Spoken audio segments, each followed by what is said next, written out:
जय श्री कृष्ण चैतन्य प्रभु नित्यानंद अद्वैत गदाधर शिवासादि गौरभक्तवृंद ओम नमो भागवते वासुदेवाय ओम नमो भागवते वासुदेवाय ओम नमो भागवते वासुदेवाय नारायणं नमस्कृतं नरं चैव नरोत्तमं देवीं सरस्वती व्यासं ततो जयो मुदीरये नष्टप्रायेषु अभद्रेषु उत्तम भागवत सेवया भागवती उत्तम श्लोके भगवती नमस्ते ओम अज्ञानतिमिरन्धस्य ज्ञानञ्जनशलाकया चक्षुरुन्मिलितं येन तस्मै श्रीगुरवे नमः श्रीचैतन्य मनोभीष्टं स्थापितं येन भूतले स्वयं रूप कदा मह्यं ददाति स्वपदान्तिकं वन्देऽहं श्रीगुरो श्रीयुतो पदकमलं श्रीगुरुन् वैष्णवांश्च श्रीरूपं साग्रजातं सहगना रघुनाथान्वितं तं सजीवं साद्वैतं सावधूतं भजनसहितं कृष्ण चैतन्यदेवं श्रीराधा कृष्णपदान् सहगण ललिता श्रीविशाखान्वितांश्च पञ्चाकल्पतरुभ्यश्च कृपासिन्धुभ्यो एव च पतितानां पावनेभ्यो वैष्णवेभ्यो नमो जय श्री कृष्ण चैतन्य प्रभु नित्यानंद अद्वैत गदाधर शिवासादि गौरभक्तवृंद हरे कृष्ण कृष्ण कृष्ण हरे हरे राम हरे राम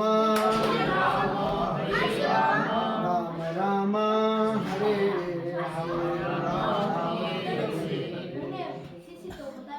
শ্রীমদ্ ভগবদ গীতার যথাযথ ষষ্ঠ অধ্যায় ধ্যান যোগ। ষষ্ঠ অধ্যায় ধ্যান যোগ গতকালকে আমরা আলোচনা করেছিলাম সপ্তম অধ্যায়ের প্রথম শ্লোক।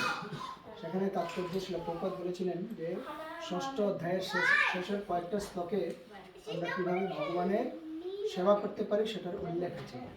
তো অর্জুন প্রশ্ন করলেন ভগবানকে, আমি বাংলা অনুবাদ করে বলবো। অর্জুন প্রশ্ন করলেন ভগবানকে। অর্জুন জিজ্ঞাসা করলেন, হে কৃষ্ণ, যিনি প্রথমে শ্রদ্ধা সহকারে যুগে যুক্ত থেকে পরে চিত্ত চাঞ্চল্য হেতু ভ্রষ্ট হয়ে যুগে সিদ্ধি লাভ করতে না পারেন, তবে সেই ব্যর্থ যুগী কি গতি লাভ হয়? সাধারণ বাংলা, তাই না? খুব স্পষ্ট। যারা ভগবানের সেবা করেও যারা সাকসেসফুল হতে পারে না, তাদের কি করবে? তখন ভগবান তাকে কি বলেন, হে মহাবাহ কৃষ্ণ। অর্জুন আবার জিজ্ঞেস করছেন, কর্ম ও যুগ হতে ভ্রষ্ট ব্যক্তি ব্রহ্ম লাভের পথ থেকে বিমূঢ় হয়ে যে আশ্রয়হীন হয়ে পড়ে, সে কি ছিন্ন মেঘের মতো একেবারে নষ্ট হয়ে যাবে? অর্জুনের মনে প্রশ্ন। ভগবদ্গীতা আমরা জানি, ভগবদ্গীতা হলো অর্জুন এবং শ্রীকৃষ্ণের মধ্যে কথোপকথন। তো অর্জুনের মনে অনেকগুলো সংশয়, সেই সংশয়গুলো দূর করার জন্য তিনি ভগবানের কাছে প্রশ্ন করছেন। হে কৃষ্ণ, তুমি কেবল আমার এই সংশয় দূর করতে সমর্থ, কারণ তুমি ছাড়া আর কেউই আমার এই সংশয় দূর করতে পারবে না। কালকেও শিল প্রভুপাদ ওনার তাৎপর্য লিখেছিলেন যে ভগবান শ্রীকৃষ্ণ থেকে আর কে বা নির্ভরশীল বেশি হতে পারে, বেশি নির্ভরশীল। তখন ভগবান শ্রীকৃষ্ণ তার উত্তরে কি বলছেন? পরমেশ্বর ভগবান বললেন, হে পার্থ, শুভানুষ্ঠানকারী পরমার্থ বিদের ইহলোকে ও পরলোকে কোনো দুর্গতি হয় না। ইহলোকে এবং পরলোকে তাদের কোনো দুর্গতি হয় না। শুভানুষ্ঠানকারী, হে বৎস, তার কারণ কল্যাণকারীর কখনো অধোগতি হয় না। যারা মানুষের কল্যাণ করে বা জীবের কল্যাণ, মানুষের নয়, যারা জীবের কল্যাণ করে তাদের কোনো অধোগতি হয় না। যুগভ্রষ্ট ব্যক্তি পুণ্যবানদের প্রাপ্য স্বর্গাদি লোকসমূহে বহুকাল বাস করে সদাচারী ব্রাহ্মণদের গৃহে অথবা শ্রীমান ধনী বণিকদের গৃহে জন্মগ্রহণ করে। যারা যুগভ্রষ্ট, আগে তারা কিছুটা করেছে, অনেকগুলো যোগ সাধনা করেছে, কিন্তু তারা সাকসেসফুল হতে পারেনি, তাদের জন্ম কোথায় হয়? ধনী বণিকের গৃহে অথবা ভক্ত গৃহে, যাতে সে যেখানে সেখান থেকে আবার অথবা যুগভ্রষ্ট পুরুষ জ্ঞানবান যুগীগণের বংশে জন্মগ্রহণ করেন। এই প্রকার জন্ম এই জগতে অবশ্যই অত্যন্ত দুর্লভ। কোন প্রকার জন্মটা দুর্লভ?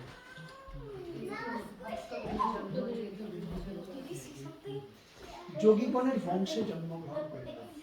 যোগীগণের বংশে যারা জন্মগ্রহণ করেন, এই প্রকার জন্মটা দুর্লভ।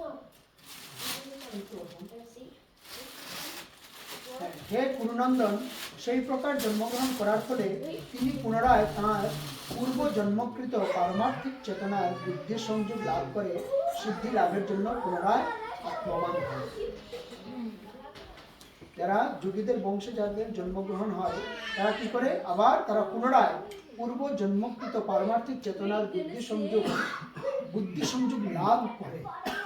শব্দটা হলো কি? বুদ্ধি সংযোগ লাভ করে। হ্যাঁ, কারণ বুদ্ধি সংযোগটা সাধারণত সবার লাভ হয় না। তিনি পূর্বজন্মের অভ্যাস বশে যেন অবশ হয়ে যুগ সাধনের প্রতি আকৃষ্ট হন।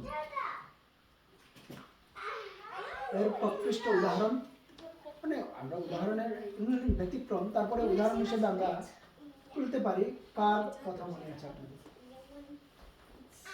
রাজবংশী জন্ম। তার বাবা চাইতেন, আমি হিন্ট দিচ্ছি, উত্তরও দিচ্ছি, আপনারা নামটা বলে দিন। রাজবংশে তার জন্ম। আমি আরেকটু বেশি বলি, রাজবংশী জন্ম। তার বাবা চাইতেন না সে কোনোদিন কোনো মৃত্যু দেখুক, সে কোনোদিন কোনো বৃদ্ধ লোককে দেখুক।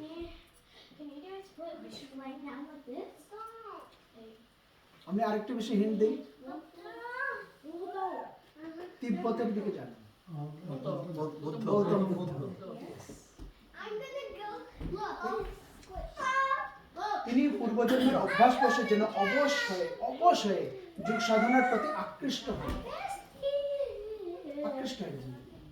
এই প্রকার যোগশাস্ত্রের জিজ্ঞাসু পুরুষ বেদোক্ত সকাম কর্মমার্গকে অতিক্রম করেন, অর্থাৎ সকাম কর্মমার্গে যে ফল নির্দিষ্ট আছে তার থেকে উৎকৃষ্ট ফল লাভ করেন।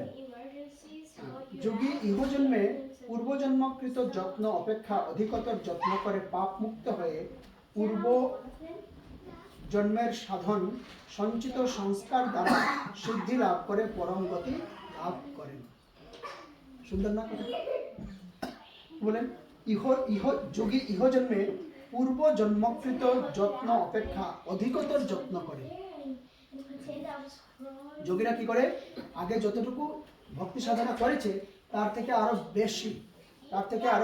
বেশি করে ভক্তি সাধন করে পাপ মুক্ত হয়। এখানে প্রত্যেকটা কথার অর্থ বুঝেন। পাপ মুক্ত হয়ে যুগভ্রষ্ট হয়েছে, কারণটা কি? তার মনে তখনো পাপ ছিল বা আছে। তো সেই আমরা আমাদের মনের মধ্যে এত ময়লা, এত কালো, এত পাপ, সেটা নিয়ে আমরা ভগবানকে সেবা করবো কিভাবে? নট পসিবল, তাই না? তো এখানে কি করে? তখন আরো বেশি ভজন সাধন করে পাপ মুক্ত হয়ে তারপরে কি করেন? পূর্বজন্মের সাধন সঞ্চিত সংস্কার দ্বারা সিদ্ধি লাভ করে পরম গতি লাভ করেন। যোগী তপস্বীদের চেয়ে শ্রেষ্ঠ। যারা তপস্যা করে যোগীরা তাদের চেয়ে শ্রেষ্ঠ, জ্ঞানীদের চেয়ে শ্রেষ্ঠ এবং সকাম কর্মীদের চেয়েও শ্রেষ্ঠ। অতএব হে অর্জুন, সর্ব অবস্থাতেই তুমি যোগী। আর তারপরে ভগবান কি বললেন? যোগিনামপি সর্বেষাং মদ্গতে নন্তরাত্মনা শ্রদ্ধাবান ভজতে যমাং সোমে যুক্ত তমোমত। এর অর্থ হলো, যিনি শ্রদ্ধা সহকারে মদগত চিত্তে আমার ভজনা করেন তিনি সবচেয়ে অন্তরঙ্গভাবে আমার সঙ্গে যুক্ত এবং তিনি সমস্ত যোগীদের মধ্যে শ্রেষ্ঠ। সেটি আমার অভিমত। কার অভিমত? ভগবান শ্রীকৃষ্ণের অভিমত। এখানে ভজতে শব্দটি খুবই গুরুত্বপূর্ণ। ভজ ধাতু থেকে এই শব্দটির উৎপত্তি হয়েছে। সেবা অর্থে এই শব্দটি ব্যবহার হয়ে থাকে। পূজা করা এবং ভজনা করা এই দুটি শব্দের অর্থ এক নয়।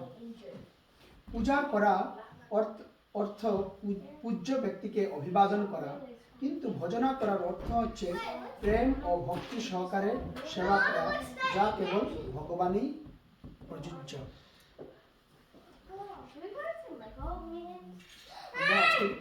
আরেকটা নতুন কি শিখলাম?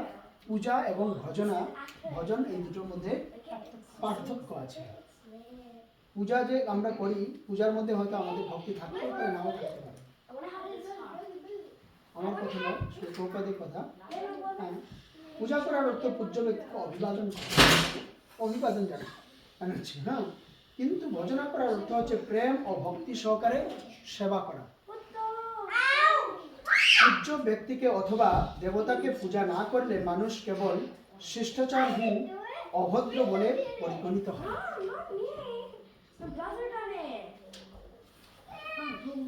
কিন্তু ভক্তি ও ভালোবাসার সঙ্গে ভগবানের সেবা না করা নিন্দনীয় অপরাধ। ভগবানের সেবা করবো অথচ কোনো ভক্তি থাকবে না, এটা নিন্দনীয় অপরাধ। প্রতিটি জীবই হচ্ছে ভগবানের অপরিহার্য অংশ, তাই প্রতিটি জীবেরই ধর্ম হচ্ছে ভগবানের সেবা করা।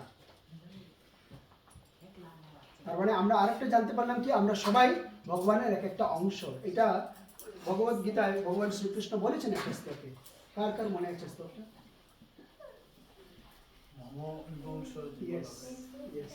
মমৈবাংশ জীবলোকে জীবভূত সনাতন। তাই প্রতিটি জীবেরই ধর্ম হচ্ছে ভগবানের সেবা করা। তার মানে আমরা আরেকটা সংজ্ঞা পেলাম ধর্মের সংজ্ঞা। এখন আমি যদি বলি আমি হিন্দু, আমি ইসলাম, আমি বৌদ্ধ, আমি খ্রিস্টান, সেটা আমার ধর্ম না। শ্রী চৈতন্য মহাপ্রভু কি বললেন? জীবের স্বরূপ হয় কৃষ্ণের নিত্য দাস। কৃষ্ণের নিত্য দাস। তো প্রতিটি জীবেরই ধর্ম হচ্ছে ভগবানের সেবা করা, এটাই আমার ধর্ম। তা না করার ফলেই তার অধঃপতন হয়। আমরা যদি ভগবানের সেবা না করি তখন আমাদের কি হয়? অধঃপতন হয়। শ্রীমদ্ ভাগবতে সেই সম্বন্ধে বলা হয়েছে, পরমেশ্বর ভগবানের ভজন না করে যে তার কর্তব্যে অবহেলা করে সে অবধারিতভাবে ভ্রষ্ট হয়ে অধঃপতিত হয়। অবধারিতভাবে, ভাগবতের কথা। এখন কেউ যদি দেহত্যাগ করে, আমরা স্বাভাবিকভাবেই বুঝতে পারি তার গতি কোথায়। সে কি ভগবানের ভক্ত ছিল না কি ছিল না? We can understand from there. এই শ্লোকেও ভজন্তি কথাটি ব্যবহার করা হয়েছে। পরমেশ্বর ভগবানের ক্ষেত্রে কেবল ভজন্তি কথাটি প্রযোজ্য, কিন্তু পূজা শব্দটি দেবদেবী ও অন্যান্য মহৎ জীবের বেলায় ব্যবহার করা যেতে পারে। শ্রীমদ্ ভাগবতের এই শ্লোকে অবজানন্তি শব্দটি উল্লেখ শ্রীমদ্ ভগবদ্গীতাতেও পাওয়া যায়। অবজানন্তি মাং মূঢ়া, যারা অত্যন্ত মূঢ় তারাই কেবল পরমেশ্বর ভগবান শ্রীকৃষ্ণকে যথার্থভাবে জানতে না পেরে অবজ্ঞা করে। কারা কারা ভগবানকে অবজ্ঞা করে? যারা ভগবানকে যথার্থভাবে জানতে পারে না তারাই ভগবানকে অবজ্ঞা করে। হ্যাঁ, ভগবানের প্রতি সেবার মনোবৃত্তি ছাড়াই এইসব মূঢ়রা ভগবদ্গীতার তাৎপর্য লেখার দায়িত্বভার গ্রহণ করে। তাই তারা ভজন্তি ও পূজা এই শব্দ দুটির মধ্যে যে কি পার্থক্য তা নিরূপণ করতে পারে না। শ্রীল প্রভুপাদ, আপনারা যারা যারা ভগবদ্গীতা যথাযথ, তারা অনেকে হয়তো পড়েছেন, তাই না? হ্যাঁ, আমিও সেদিকে যাচ্ছি। আপনারা যারা যারা ভগবদ্গীতা যথাযথ পড়েছেন, শুরুর দিকে দেখবেন শ্রীল প্রভুপাদ ইন্ট্রোডাকশনে অথবা প্রিফেসে লিখেছেন যে উনি যখন ভগবদ্গীতাটা যখন 1972-তে ম্যাকমিলান পাবলিশার থেকে যখন পাবলিশড হয় তখন লিখেছিলেন না, in the year 1972. During that time already there were 800 different editions of Bhagavad Gita available in the market. সেই সময়, তার মানে এখন 1972 থেকে আজকে 2025-এ এসে ভগবদ্গীতার আরো হয়তো অনেকগুলো এডিশন অ্যাড হয়েছে নিঃসন্দেহে, কারণ অনেক হাজার হাজার জ্ঞানী গুণীরা জন্ম নিয়েছেন। কিন্তু শ্রীল প্রভুপাদ এখানে কি বললেন দেখুন, যারা অত্যন্ত মূঢ় তারাই কেবল পরমেশ্বর ভগবান শ্রীকৃষ্ণকে যথার্থভাবে জানতে না পেরে, তারা জানে না, হ্যাঁ, অবজ্ঞা করে, ভগবানের প্রতি সেবার মনোবৃত্তি ছড়ায়। ভগবানের প্রতি তাদের সেবার কোনো মনোবৃত্তি নেই, অথচ তারা কি করছে? এইসব মূঢ় ব্যক্তিরা ভগবদ্গীতার তাৎপর্য লেখার দায়িত্বভার গ্রহণ করে। বিশাল একটা কাজ, চরম অপরাধ। আমি যা জানি না সেটা নিয়ে আমার কোনো অধিকার নেই, সেটা নিয়ে আমার পুরো জ্ঞান দান করার। অনেকে অনেক সময় ভগবদ্গীতার অপব্যাখ্যা করে। এর ফলে কি হয়? প্রথমে তো সে তো অপরাধ করে, নিজে তো অধঃপতিত হয়, আর যাদেরকে তার জ্ঞানের মাধ্যমে সে নিচে নিয়ে যাচ্ছে সবার কর্ম ফল সেই পাবে। Very risky business. অনেক সময় অনেক জায়গায় আমরা যখন যাই তখন অনেক কথা বলে, হঠাৎ করে মাঝে মধ্যে ওদের মতো জ্ঞান দিতে চায়। তো তাদের কথাগুলো যখন শুনি তখন মনে হয় আচ্ছা, কানে তো কিছুই ঢুকে না, কিন্তু আবার জ্ঞান দিতে আসে যে ভগবান কি বলতে চাইছে। তাতে কি হয়?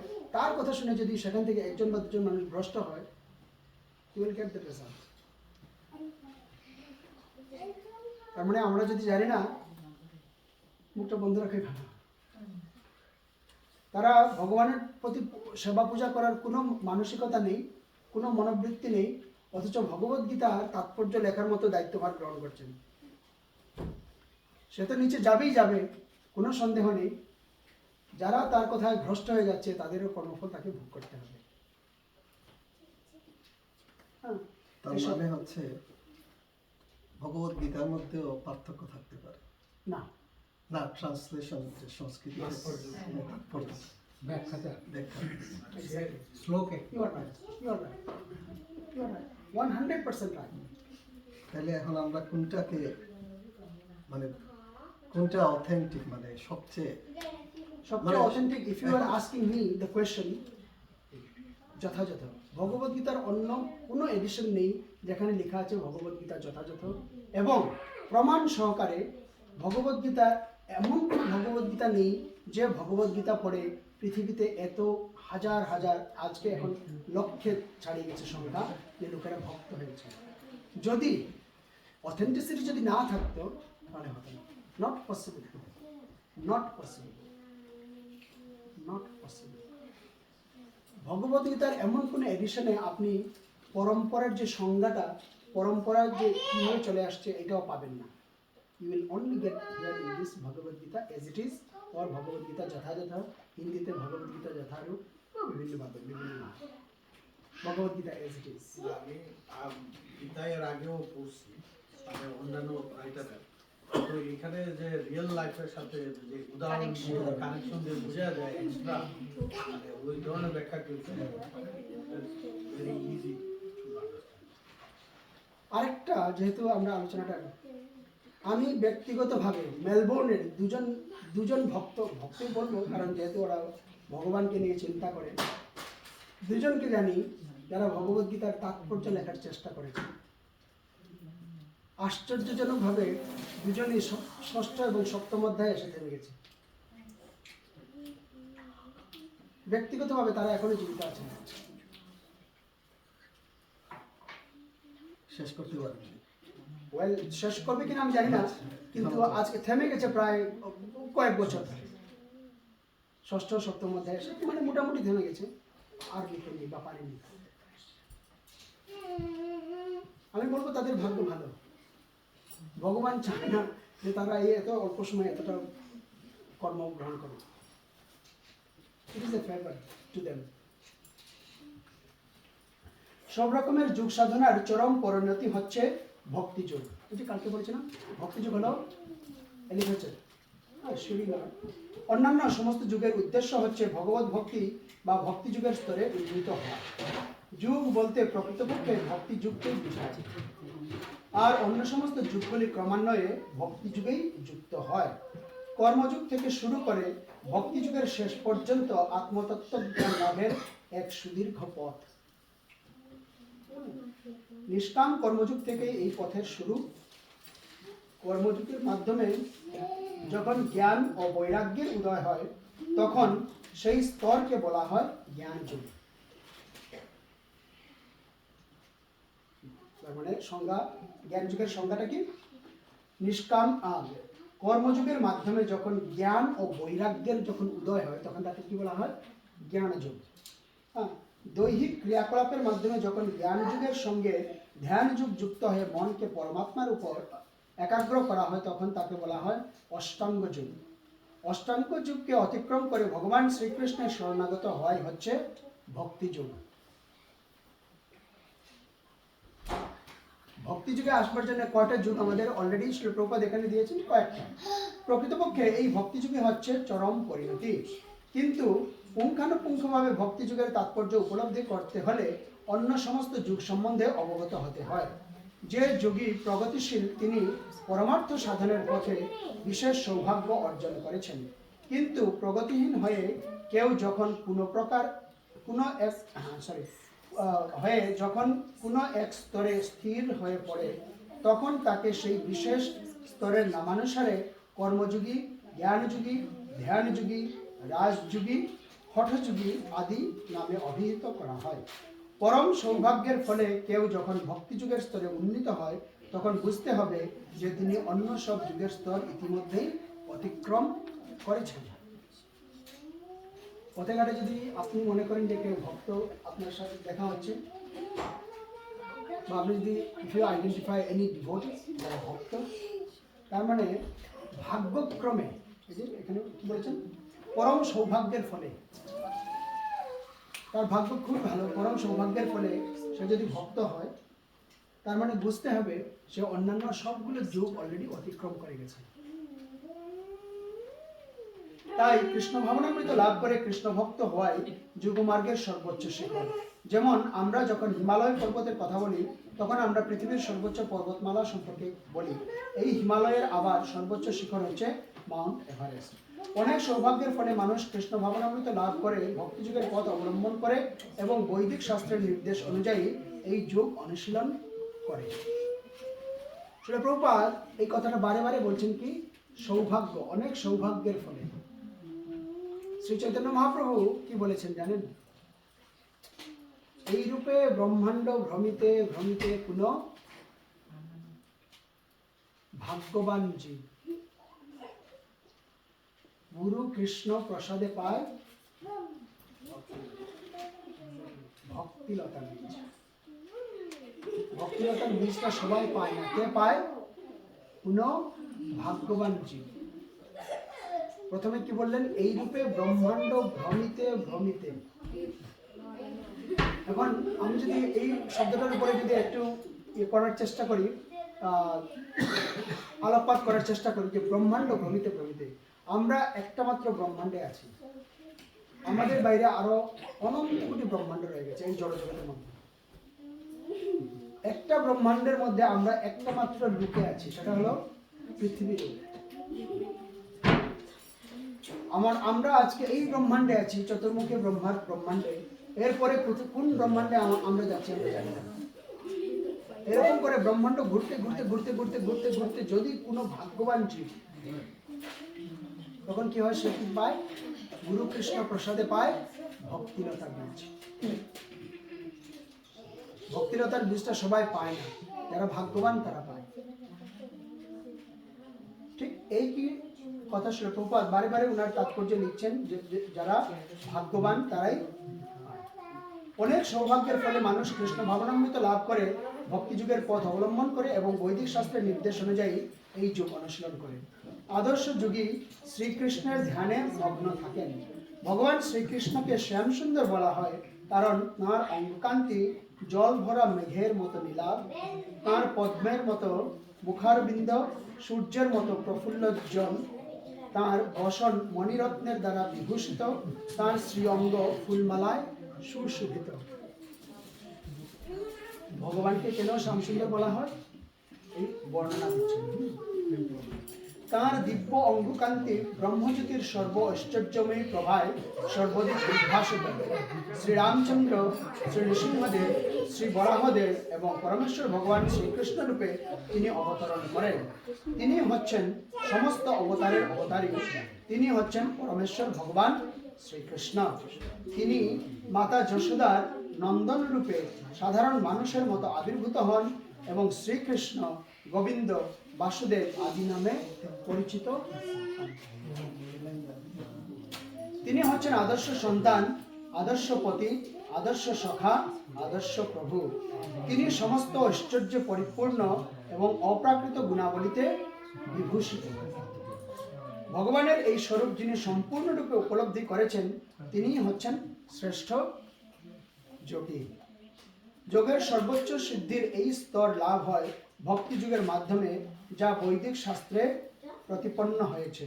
যস্য দেবে পরা ভক্তির যথা দেবে তথা গুরু তস্যতে কথিতা হের্থা প্রকাশন্তে মহাত্মনা। যে সমস্ত মহাত্মারা ভগবান শ্রীকৃষ্ণ ও গুরুদেবের প্রতি ঐকান্তিক ভক্তি লাভ করেছেন তাদের কাছে সমস্ত বৈদিক জ্ঞানের সম্পূর্ণ তাৎপর্য প্রকাশিত হয়। ঠিক একই কথা কালকের যে আমরা শ্লোকের তাৎপর্য শ্রী প্রভুপাদ বলেছিলেন, আর এই শ্লোকের অর্থেও মানে এটা হলো কোথা থেকে? শ্বেতাশ্বতর উপনিষদ।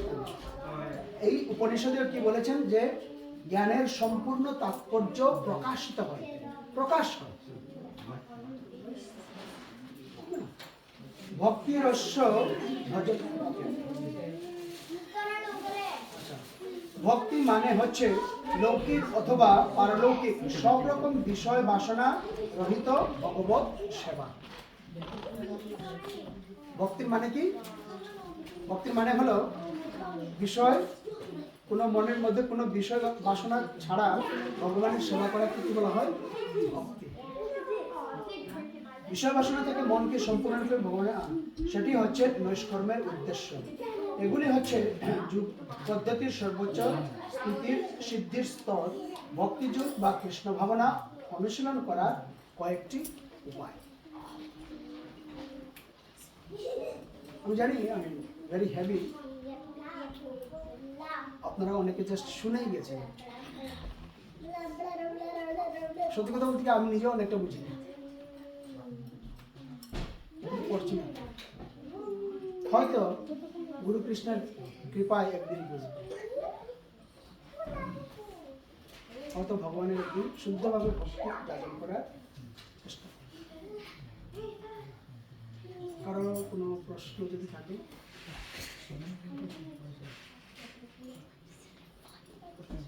কারো কোনো প্রশ্ন?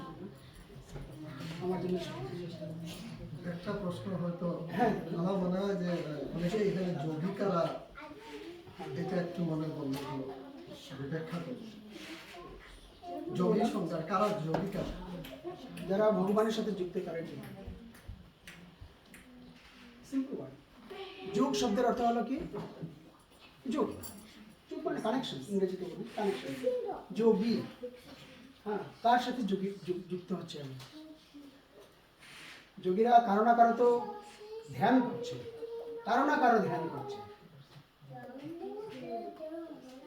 সে যদি ভক্তযোগী, যদি আমরা যখন যোগীর আগে যদি আমরা শব্দগুলো যখন লাগাই, কর্মযোগী, জ্ঞানযোগী, ভক্তিযোগী, তখন হয়তো আলাদা আলাদা হতে পারে। কিন্তু যোগী শব্দের অর্থ হলো যারা ভগবানের সাথে যুক্ত তারাই যোগী।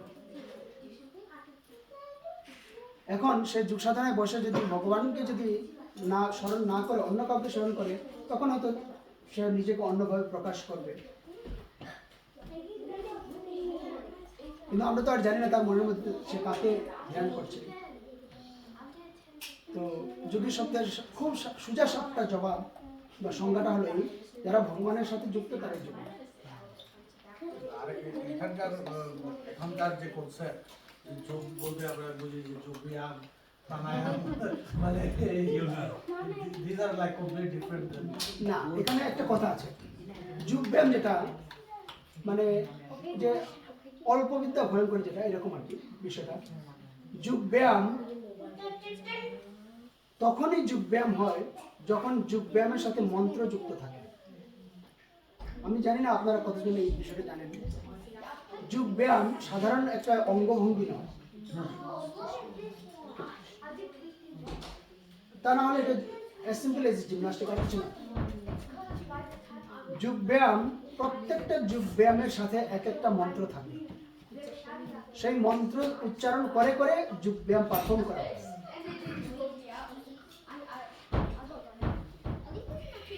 যতক্ষণ পর্যন্ত সেই মন্ত্রটা আমরা জানি না, শুধু আমরা জাস্ট একটা মাত্র অঙ্গটাকে নিচ্ছি, সেটা কমপ্লিট যোগ ব্যায়াম নয়। It is a form of gymnastic, you can সে।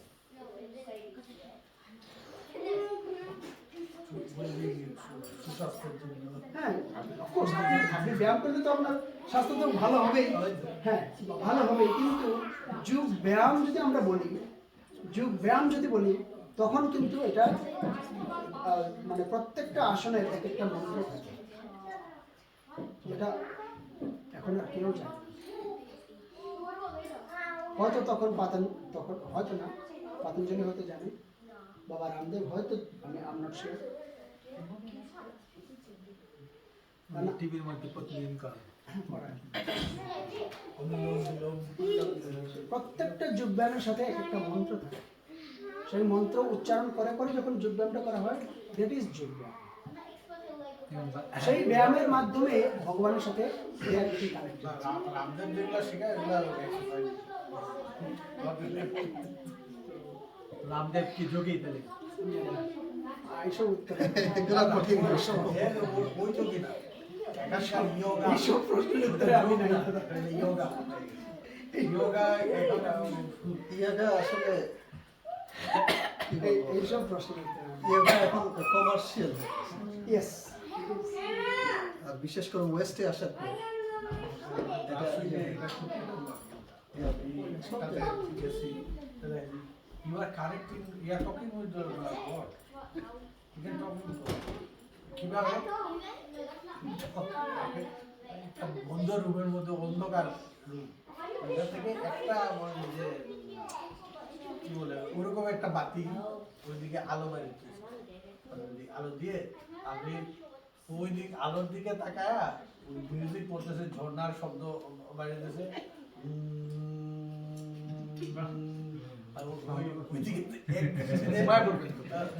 চলে আসবে ওইটা ইয়ের পরে আপনি ওই যে ইয়েতে ওই চিন্তা করবেন you are now entering to the heavenly planet.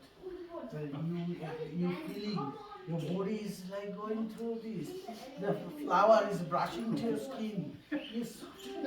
মানে এইভাবে আর কি মানে কবিতার ইয়ের মতো একটা ভাবে আর কি ইয়েতে মানে জগতে নিয়ে যাবে। এরকম 3-4 মিনিট পরে আপনি মানে ফিল করবেন বেটার যে মানে ঘুম দিয়ে এটা হচ্ছে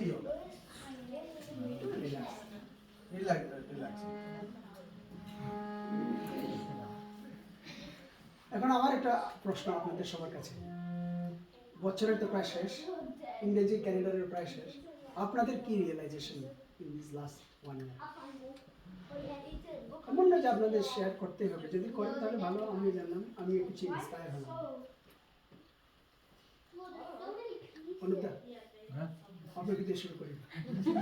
আপনি সবসময় আসেন না বলে চলে যান, এটা হবে না, আজকে বলতে হবে। দাদা কিন্তু গভীর ভাবে হ্যাঁ গভীর ভাবে, আমি জানি তো, আমি ওনার চোখ দেখে বুঝতে পাম্প করে আগে তো বলতাছে। আপনি সবসময় বসেন না, তারপরে শুধু কিছু না বলে চলে যান, কিন্তু হয় না। না না, আমি শোনার চেষ্টা করতেছি, শেখার চেষ্টা করতেছি, জানার চেষ্টা করতেছি, এটাই হচ্ছে আমার। আপনি যেটা বললেন যে গীতার অনেকগুলা ভাষ্য আছে, যেটা মানে ছিল বা আছে, এটা ঠিক, গীতার অনেক ভাষ্য আছে, বাট আপনার মূল যে শ্লোকগুলা, গীতার যে শ্লোকগুলা, এটা তো সব গীতাতে এক। হ্যাঁ সব, কারণ আমি আমার ছোটবেলায় দেখছি আমার দাদু প্রতিদিন গীতা পাঠ করতো, ওনার কাছে এটা ছিল না, ওনার কাছে যেটা ছিল খুব সম্ভবত যোগদীশ গীতা, উনি সকালবেলা উঠে আর পাঠ করতেন, বাট মন্ত্র কিন্তু সেম, ব্যাখ্যাটা কুড বি সামথিং। কারণ এটা আমি এই জিনিসটা এইভাবে দেখি যে এরকম আমরা ছোটবেলায় স্কুলে পড়ছি, ভাব সম্প্রসারণ করতে দিত না, 2 লাইনের একটা থাকতো, তারপরে হলো 1 পৃষ্ঠা 2 পৃষ্ঠা একটু 5 পৃষ্ঠা, সবার কথা সমান। হ্যাঁ সবার কথা সমান হইতো না, হয়তো সামারিটা গিয়ে একই কথা বলতে চাইতেছে, বাট হয়তো স্লাইটলি ডিফারেন্ট। তো আমার কাছে যেটা মনে হয়, আপনি যেটা বললেন যে গীতার অ্যাজ ইট ইজ, প্রভুপাতের ব্যাখ্যাটা হয়তো গ্রন্থা যেটা বললো যে এটা অনেক মানে আমাদের প্র্যাকটিক্যাল লাইফের সাথে মিলায়া উনি ব্যাখ্যাটা করতে, হয়তো মানুষের বোঝার জন্য সুবিধা। হ্যাঁ ঠিক আছে, সরি আমি সরাসরি না বললাম কেন, কারণ আপনারা আমাকে এই আসনে বসিয়েছেন, so you want me to deliver it the right thing. না ঠিক আছে, ইয়েস দ্যাট ইজ রাইট, একদম 100%, এতে কোনো ইয়ে নেই, কিন্তু সেটা মূল কারণ নয়। মূল কারণটা ছিল প্রভুপাদ ওনার ভগবদ্গীতার ইন্ট্রোডাকশনে বলে দিয়েছেন, ভগবান শ্রীকৃষ্ণ যেটা বলতে চেয়েছেন সেটাই বলা হয়েছে। তো ভগবান শ্রীকৃষ্ণ সংস্কৃত মন্ত্রটা বলছে না, এখন ওইটা আমরা বাংলায় অনুবাদ করতেছি, বা কেউ হিন্দিতে করছে, বা কেউ ইংলিশে করতেছে, এটা তো হচ্ছে কি মন্ত্রটা আমি কিভাবে নিচ্ছি এটার ব্যাখ্যা, বাট মন্ত্রটা তো ডিফারেন্ট না। না মন্ত্র ডিফারেন্ট না, মন্ত্র কোনোভাবেই ডিফারেন্ট নয়। এই যে আপনি বললেন যে কি প্র্যাকটিক্যাল লাইফের সাথে, সরি আমি এই পয়েন্টটাই কারেক্ট করার চেষ্টা করছি, মন্ত্রের পয়েন্টে না। আপনি যেটা বলেছেন যে প্র্যাকটিক্যাল লাইফের উদাহরণ দিয়ে সে কারণে হয়তো লোকেরা বেশি বুঝে, that is not the fact. আচ্ছা, জাস্ট একটা মাত্র পয়েন্টে যাচ্ছি দাদা, অন্য কোনো পয়েন্ট না। যে পয়েন্টটা আপনি বলেছেন যে হয়তো প্র্যাকটিক্যাল লাইফের উদাহরণটা দিয়ে বোঝাচ্ছে, সে কারণে হয়তো লোকে বেশি কানেক্ট করছে, that is not the fact. কারণ যিনি অথর উনি নিজেই বলেছেন যে what was in his mind, and I'm just passing that information to you. ঠিক আছে। মানে যেমন মনে করুন আপনি, we are very close friend, তারপরে আপনার মনের মধ্যে যা আছে আপনি আমাকে রিভিল করবেন। এখন আমার দায়িত্ব হচ্ছে কেউ যদি আমাকে আপনার সম্বন্ধে জিজ্ঞেস করে, আপনি যেরকম মানুষ, আমি কিভাবে আপনাকে দেখেছি সেটা নয়, আপনি যেরকম আমাকে বলেছেন সেইভাবে যদি তাকে আমি if I give the information, it is the right thing, তাই না? ঠিক একই কথা শিল প্রভুপাদ তার বইতে লিখেছেন যে what was in his mind, আর উনি কি করেছেন, তো সেটাই। উনি কোনোভাবে কখনো বলেনি যে আমি আমার ভগবদ্গীতার তাৎপর্যে একদম বর্তমান সময়ের প্রেক্ষাপটে আমি তাৎপর্য দিচ্ছি, সেই কারণে আমেরিকা থেকে হোক, ইন্ডিয়া থেকে হোক, মানুষেরা কানেক্ট করতে পারবে আজকে থেকে 1000 বছর 200 বছর পরে। না, সেটা বলেননি কোনোভাবে। ইনস্টেড হোয়াট ইজ, আমি ভগবান যেটা চেয়েছেন, অর্জুন যেভাবে বুঝতে চেয়েছে, ঠিক সেটাই আমি যথাযথভাবে উপস্থাপন করার চেষ্টা করছি।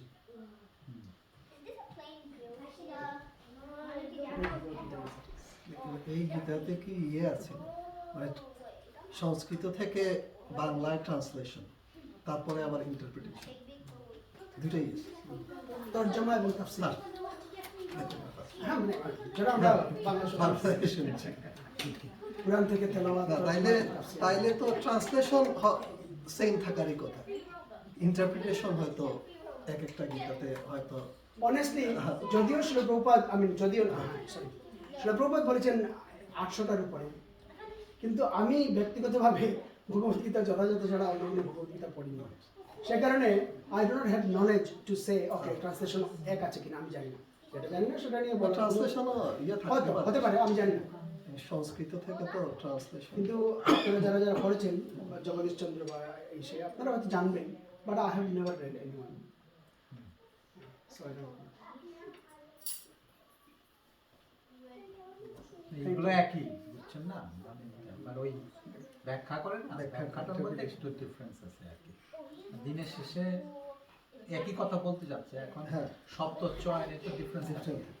এখন আপনি শব্দ চয়ন করতেছেন, সিনোনিমস আছে না অনেকগুলো, হ্যাঁ, তো অনেকটাই হতে পারে। আর কারো কোনো রিয়েলাইজেশন? দেবদুলাল দা? প্রভু দেবদুলালের রিয়েলাইজেশন আমরা একটু শুনি। সঠিক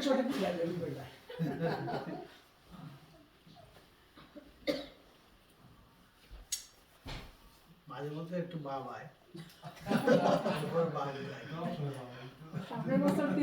এটা আসলে এটা শুধু আমার মনে হয় এই কথাটা শুধু দেবদুলালের না, এটা আমরা যারা আর কি বলবো, এতটা ইনভলভমেন্ট নাই এই সমস্ত ধর্ম, আমাদের সবার ক্ষেত্রে আমার মনে সত্য হয় কথাটা বলছেন। এই কথাটা খুবই কথাটা সত্য এবং প্র্যাকটিক্যাল।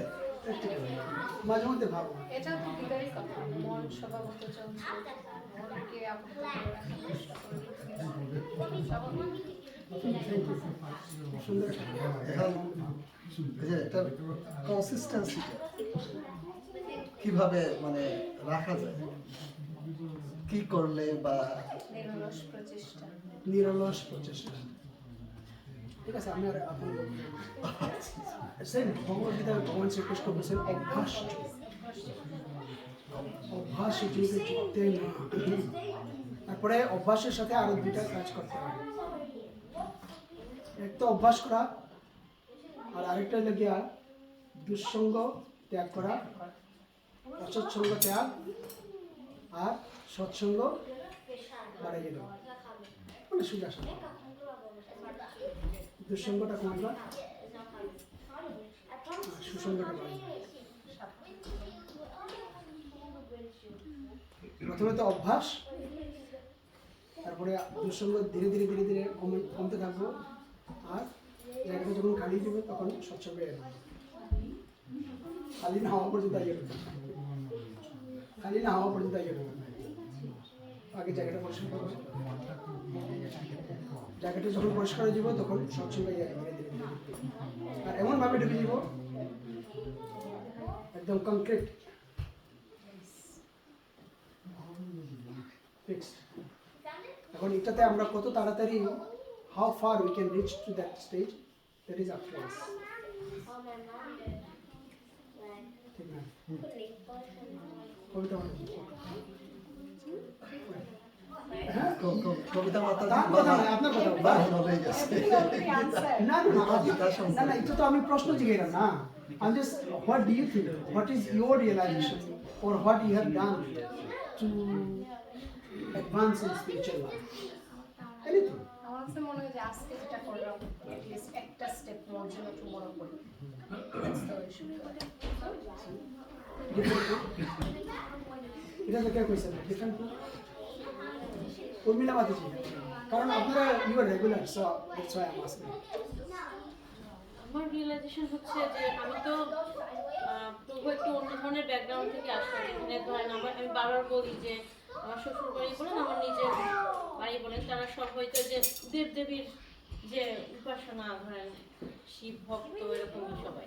তো কৃষ্ণের যে জিনিসগুলো, ওগুলো আমি এখানে অস্ট্রেলিয়াতে আসার পরে সবার সাথে এখানে যুক্ত হওয়ার পরে আমি আস্তে আস্তে করে বুঝতে পারি আর কি। জন্মাষ্টমী ব্যতীত অন্য যেমন ঝুলন যাত্রা আরো যে কত কিছু আছে ওগুলো অত ভালো জানতাম না, বা দামোদর মাসের যে মাহাত্ম্য বা সব কিছু আস্তে আস্তে করে ওইগুলোতে আমি অনেক বেশি এখন মানে ওগুলো নিয়ে জানি, বুঝি, করার চেষ্টা করি।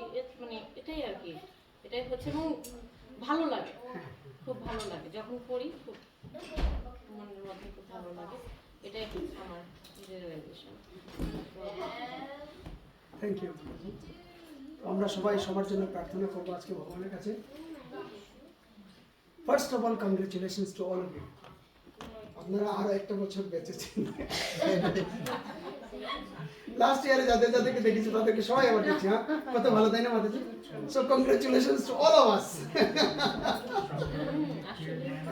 তাই না আমি যদিও আমরা হাসছি এটাই কিন্তু আমাদের যাদেরকে দেখেছি লাস্ট ইয়ার সবাইকে দেখছি না so it is an achievement ভগবান আমাদেরকে এই সুযোগটা করে দিয়েছেন যা আরো ভক্তি করো কথাটা যদিও সো কংগ্রেচুলেশন আর অভিজিতা কিছু কইবানি আপনার নাম জানিয়ে লাগে আপনার ঘুমাইছিলাম ও দেবাশিস না পানি ঠিক আছে আজকে কীর্তন শুনো দাঁড়াই দামোদরের প্রযুক্তি দেখাইবা